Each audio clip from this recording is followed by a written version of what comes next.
sales side, what we can focus on, first of all, is you're in the interview and you do an executive mic drop. So if you're not familiar with my little lingo on that one of the reasons that myself as a headhunter would require that my C-level people do a full 1 hour interview preparation session with me before I have them meet with my client isn't because they're not good communicators. You don't get to this level without being a good communicator. It's because it's almost a human compulsion to go in a scenario where you have been told to sell yourself and completely dissertate all your experience as if the crowd is going to roar, as if they're going to look at that and go, wow, that makes you perfect for this job.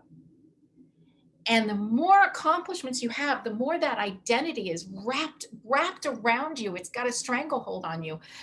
And we don't want to change that necessarily. What we do want to change is understanding that the audience that you're talking to is not an audience that's going to respond to an executive mic drop.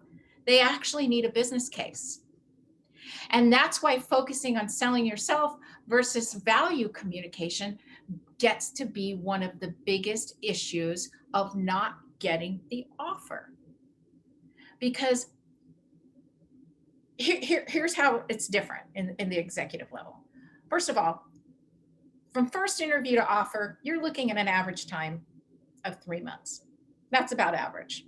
Some go quicker, some take much longer.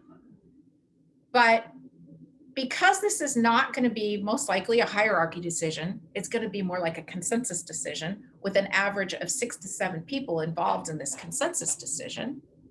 Because of that, the person that you're interviewing with has to create buy-in for you. And this is a business buy-in.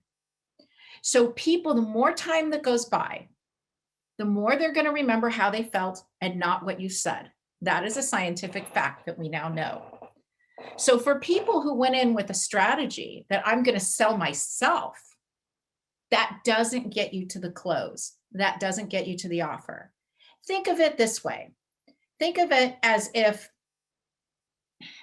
there was a $500,000 a year software that you really wanted the company to buy in on. And you had gone through the process with the sales team and you needed to get some buy-in and needed to get them into everybody else. And you knew this was going to really make your job so much easier.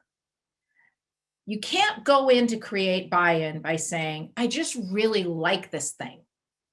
I like that it's going to make my job easier. That would not get buy-in. If you were to go in there and close the deal to get the buy-in, you need to be armed with a complete business value story.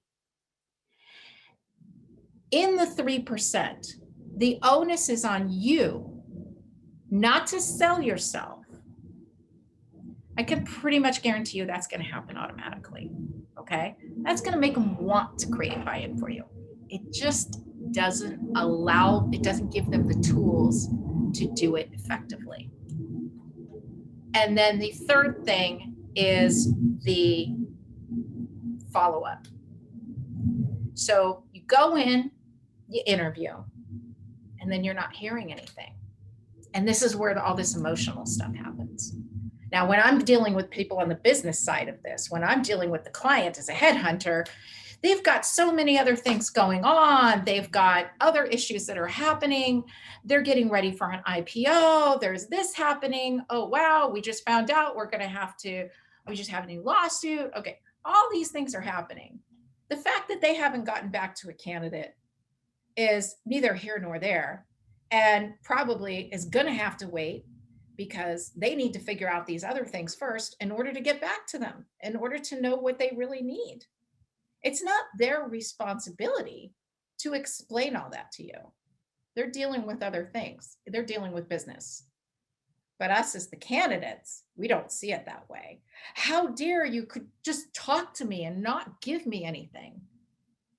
And what happens is the follow up, if it's not done effectively, it can start to shine a negative light of desperation. So here you might have gone into the interview and done fantastic and had yourself up here, and desperation follow up, and we define that as a lot of things, and it's not a one size fits all for everybody. Believe me, we're customizing our follow up strategy with each and every member we work with. But anything that is just like, so have you heard anything yet? Any news? That is a complete one sided, I need you to make me feel better message that is probably not helping you get the deal.